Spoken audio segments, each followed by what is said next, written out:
This is the Nightingale by Hans Christian Andersen. Long ago in China, there lived a great emperor. His palace was the most gorgeous in the world. It was built entirely of the finest porcelain and was very costly, but so fragile that everyone always had to take particular care not to touch it. In the garden were the most beautiful, wonderful flowers. Silver bells were tied to the most beautiful of them, and they rang whenever anybody passed by, so no one would miss seeing the flowers. Yes, everything in the emperor's garden was extremely beautiful, and the garden itself stretched so far that the gardener himself did not know where it ended. Far into the garden were the loveliest woods, with tall trees and deep lakes. The forest reached all the way to the sea, which was deep and blue. Large ships could sail under the branches of the trees. In one of these branches lived a nightingale that sang so sweetly that even the poor fisherman, who had many other things to attend to, would stop and listen. "How beautifully the nightingale sings," he said, but then he would get busy with other things and forget the bird. Yet the next night, when it sang again and the fisherman came near, he would say the same thing. "How beautifully the nightingale sings." Travelers came from all over the world to see and admire the emperor's city and the palace and the garden. But when they heard the nightingale, they said, "Yes, this is better than anything in the city." When they got home, the travelers described what they had seen and wrote many books about the city and the palace and the garden. But they did not forget the nightingale. Indeed, they put that first, and those who could write poetry penned the loveliest verses about the nightingale in the woods by the deep blue lake.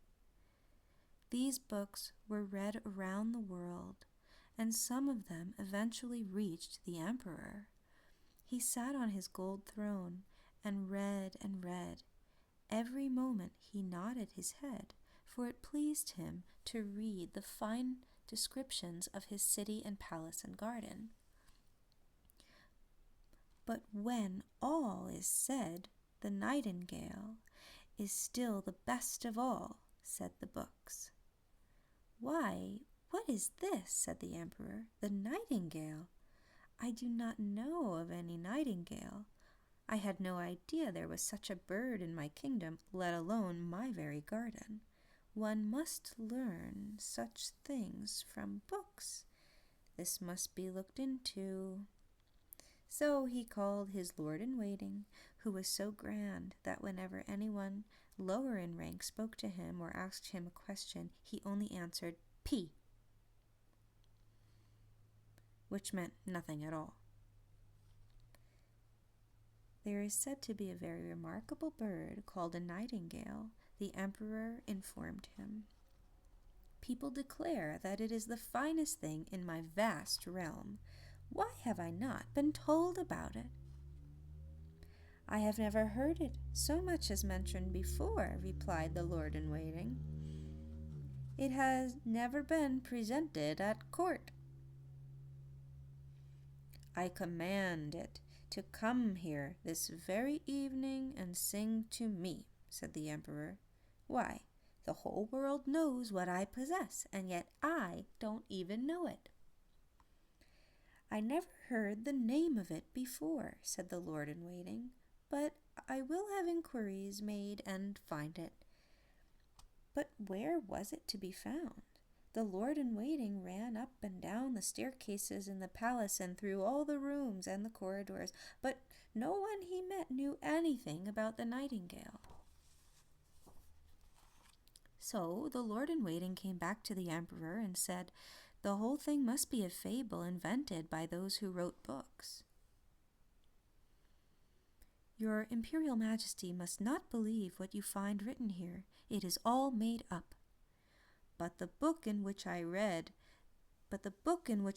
this was sent to me by the high and mighty Emperor of Japan," said the emperor, and therefore it cannot be an untruth. I wish to hear the nightingale. It must be here this evening, and if it does not come, the whole court shall be executed immediately after supper. Tss, said the lord-in-waiting, and again he ran up and down all the stairs, through all the rooms and the corridors, and half the court ran with him, for they did not like the idea of being executed. They asked everyone they passed about the wonderful nightingale that was known to all the rest of the world, but not to anybody at the court. At last they found a poor little girl in the kitchen, and she said, "What, the nightingale? Why, I know it quite well." "Sing? I should think so. Every evening I take the leftovers from dinner to my poor sick mother who lives near the seashore, and when I am on my way back and am tired and stop to rest in the woods, I hear the nightingale sing. And then the tears come to my eyes, and it is just as if my mother were kissing me." "Little maid," said the lord-in-waiting, "I will get you a permanent position in the kitchen with permission to watch the emperor eat if you will lead us to the nightingale, for it must sing to the emperor this very evening." So they went together to the woods, where the maid heard the nightingale sing. Half the court went along too. As they picked their way through the woods, the cow began to moo. Oh, said the lord-in-waiting, "now we have it. That is really a remarkable power for so an animal. Of course, we have heard it before. We remember it distinctly." "No, that is the mooing of a cow," said the maid. "We are still a long way from the place." Then the frogs croaked in the marshes. "Pretty," said the Chinese court chaplain. "Now I hear it. It is just like tiny temple bells." "No, those are frogs," said the little maid. "But I think we shall hear it very soon." Then the nightingale began to sing. "That's it," said the little girl. "Listen, listen. And look, there it sits." And she pointed to a little gray bird in the branches. "Is it possible?" asked the lord-in-waiting. "I never imagined it was like that. How very simple it looks." "Little nightingale," cried the maid loudly, "our gracious emperor wants you to sing to him so much." "With the greatest pleasure," said the nightingale, and it sang so that it was a delight to listen. "It is like crystal bells," said the lord-in-waiting, "and just look how the little throat moves up and down. It really is remarkable. We have never heard it before. It will have a great success at court." "Shall I sing to the emperor once more?" asked the nightingale, for it thought the emperor was one of those listening. "My excellent little nightingale," said the lord-in-waiting, "it is my privilege to invite you to a great entertainment at court this evening, where you will enchant his high imperial majesty with your charming voice." "It sounds best in the green woods," said the nightingale, but it willingly went with them, and when it heard that the emperor wished it, there were grand doings at the palace. The porcelain walls and the floor shone with the lights of thousands of gold lamps. The loveliest flowers were set up in the corridors, and there was a great commotion with all the bells ringing. In the middle of the large room where the emperor sat, a golden perch had been placed for the nightingale to sit upon. The whole court was there, and the little maid was allowed to stand behind the door and listen. All the ladies and gentlemen wore their most gorgeous finery, and all turned their eyes to the little gray bird when the emperor nodded to it. Then the nightingale sang so beautifully that tears came into the emperor's eyes and trickled right down his cheeks. Then it sang more beautifully than ever, so that the notes seemed to go on to the very heart of the listener. The emperor was so delighted that he offered to give the nightingale his gold slipper to wear around his neck. But the nightingale declined with thanks. It had been very well rewarded already, it said. I have seen tears in the eyes of the emperor, and that is the most precious treasure to me. An emperor's tears have a wonderful power. Goodness knows I have been rewarded enough. And the nightingale sang again, its voice sweet and heavenly. That is the most captivating music we have ever heard, said all the ladies. Even the footmen and the maids in waiting said that they were impressed, and that it is a great deal, for they are always the most difficult to please. Yes, the nightingale's success was complete. The nightingale agreed to remain at court, to have its own cage and the privilege of going outside twice in the daytime and once at night. It was attended by 12 servants, each of whom tied a silk ribbon around its leg and held on tightly. There was not very much enjoyment in such a walk as that. The whole town talked about the remarkable bird, and whenever two people met, one of them immediately said to the other, "Night," and the other one said, "Gale," and they sighed and understood each other. Indeed, 11 children were named after it, but not one of them could sing a single musical note. One day, a large package arrived for the emperor. On the outside of it was written, "The Nightingale." "Here now we have a new book about our famous bird," said the emperor. But when the package was opened, the emperor discovered it was not really a book, but a little work of art, which lay in a box, an artificial nightingale that had been made to resemble the living one, but was covered with diamonds, rubies, and sapphires. As soon as this artificial bird was wound up, it could sing one of those pieces that the real nightingale sang, and its neck moved up and down, and all the gold and silver on it sparkled. Around its neck was a little ribbon and a small card. On this was written, "The Emperor of Japan's nightingale is poor indeed when compared with that of the Emperor of China." "That is very pretty," everyone said, and the messenger who had brought the artificial bird immediately received the title of Chief Imperial Nightingale Bringer. "Now that the two nightingales must sing together," said the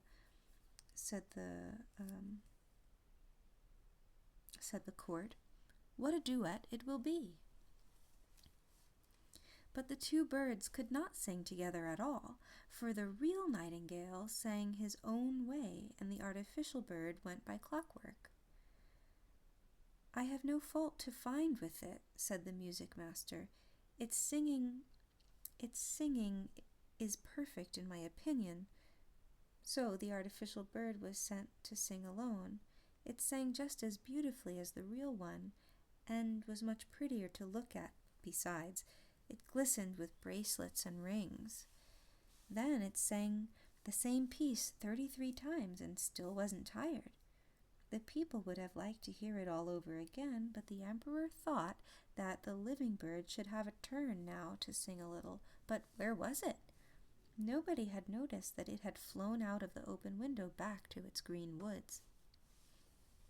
"Did you ever hear of such a thing?" said the emperor, and all of the courtiers got very angry and declared that the nightingale was the most ungrateful creature.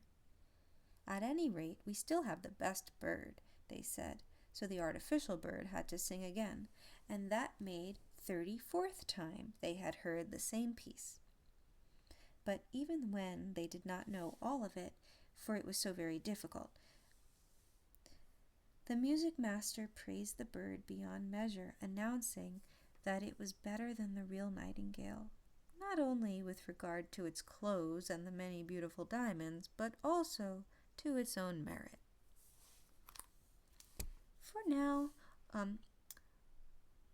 For look now, your Imperial Majesty, and you also, ladies and gentlemen, with the real nightingale you can never tell for certain what note will come, but the artificial bird, everything is fixed and definite. You can explain all about it. You can open it up and display the ingenuity of man. You can see the position of the various parts, how they work, and how they follow one after another. Those are exactly my own thoughts, said all present, and the music master got permission to show the bird to the rest of the people of the kingdom on the following Sunday. They also shall hear it sing, said the emperor, and hear it they did, and were pleased as if they had been to a tea party and drunk lots of tea. They all said, "Oh," and nodded in approval, but the poor fisherman who had heard the real nightingale said, "It sounds nice enough, but there is something missing. I do not know what." The real nightingale was banished from the realm. The artificial bird was placed on a silk cushion right next to the emperor's bed. All the gifts it had received, both of gold and precious stones, lay around it, and as for titles, why, it was now known as High Imperial Night Singer. And as the music master wrote 25 books about the artificial bird. And the music master wrote 25 books about the artificial bird. His treatise was long and learned and full of the hardest words, and all of the people said they had read and understood it, for otherwise they would have been considered stupid. A whole year passed. The emperor, the court, and all the other Chinese knew by heart every little cluck in the artificial bird's song, but just for that reason they liked it all the better. They could sing it too, and so they did. The street boys sang "Zee, zee, zee, cluck, cluck, cluck," and the emperor sang it. Yes, indeed, it was really charming. But one evening, the artificial bird was singing its best, and the emperor was lying in bed listening to it. Something inside the bird said, "Swoop," and something went, "Murr." All the wheels ran around and the music stopped. The emperor sprang out of bed and sent for his physician, but what could he do? Then he called the watchmaker, who after a good deal of talking and tinkering repaired the bird somewhat. But he said they must play it sparingly because the machinery was so worn that it was not possible to supply new parts that could be relied upon to make the music. It was a great tragedy. Only once a year could the artificial bird be allowed to sing, and they were very strict about it even then. The music master made a little speech full of big words and said that it was just as good as before, and so it was just as good as before. 5 years passed by, and the whole land was bowed down by a great sorrow, for they were all devoted to the emperor, and now he was sick and could not live. A new emperor had already been chosen, and the people stood in the street and asked the lord-in-waiting how their emperor was doing. "Pfft," he said, and shook his head. Cold and pale, the emperor lay in his large bed. The whole court thought he was dead, and everyone ran to greet the new emperor. The servants left his bedside, and cloth coverings were strewn about the floors so that people would walk softly in respect. Therefore, all was quiet and still. Oh, so still. But the emperor was not dead yet. Stiff and pale, he lay in his gorgeous bed with the long velvet curtains and the heavy gold tassels. High above, a window stood open, and the moon shone in upon the emperor and the artificial bird. The poor emperor could scarcely breathe. It was as if someone were sitting on his chest. he opened his eyes and saw that it was Death who sat upon his heart and had taken his gold crown. In one hand, Death held the emperor's golden sword, and in the other his splendid banner. And all around the folds of the large velvet bed curtains, strange-looking heads peeped out, some quite ugly, and others sweet and gentle. They were the emperor's good and evil deeds, gazing at him now that death was at his heart. "Music, music," cried the emperor. "Sound the big Chinese drum, so that I do not hear what they say." But the figures remained, and death nodded. "Music, music," shrieked the emperor. "You charming little gold birds, sing, sing, please do. I have given you gold and precious things. I have hung my gold slipper around your neck. Sing, I say, sing." But the bird remained silent, for there was no one to wind it up, and it never sang otherwise. And Death kept on looking at the emperor, and all was so still, so frighteningly still, frightfully still.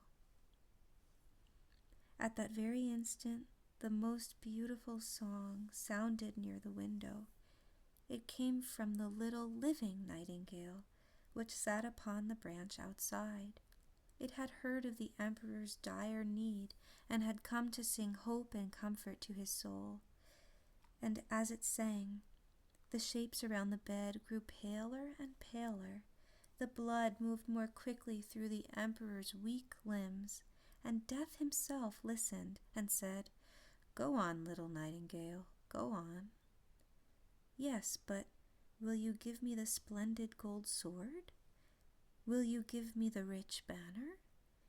Will you give me the emperor's crown?" said the nightingale. And Death gave away all these treasures for a song, and the nightingale kept on singing. It sang of the silent churchyard where the white roses grow, where the elderberry tree scents the air, and where the fresh grass is wet with mourners' tears. Then Death felt a longing for his garden and swept out the window like a cold white mist. thank you," said the emperor. "You heavenly little bird, I know you well. I drove you out of my kingdom, and yet you have sung the evil visions away from my bedside. How can I reward you?"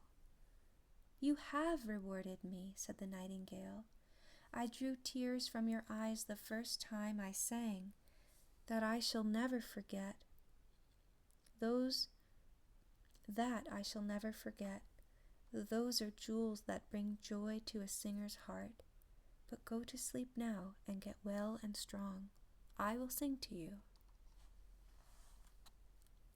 As the nightingale sang, the emperor fell into a sweet sleep, a soft, refreshing sleep.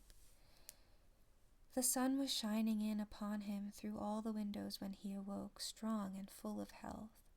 Not one of his servants had yet come back, for they thought he was dead, but the nightingale still sang and sang.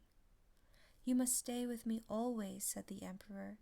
"You shall only sing when you like, and I will break the artificial bird into 1,000 pieces." "Don't do that," said the nightingale. "After all, it did what it could. Keep it as before. For myself, I cannot take my nest in the palace, but let me come when I wish, and then I will sit on this branch near the window in the evening and sing to you. I will make you thoughtful and happy at the same time. I will sing of those who rejoice and those who suffer.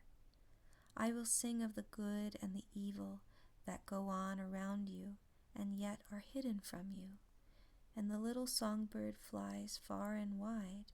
He flies to the poor fisherman, to the roof of the farmer, and to everyone who is far from you and your court. I'll come, I'll sing to you. But one thing you must promise me." "I promise you everything," said the emperor.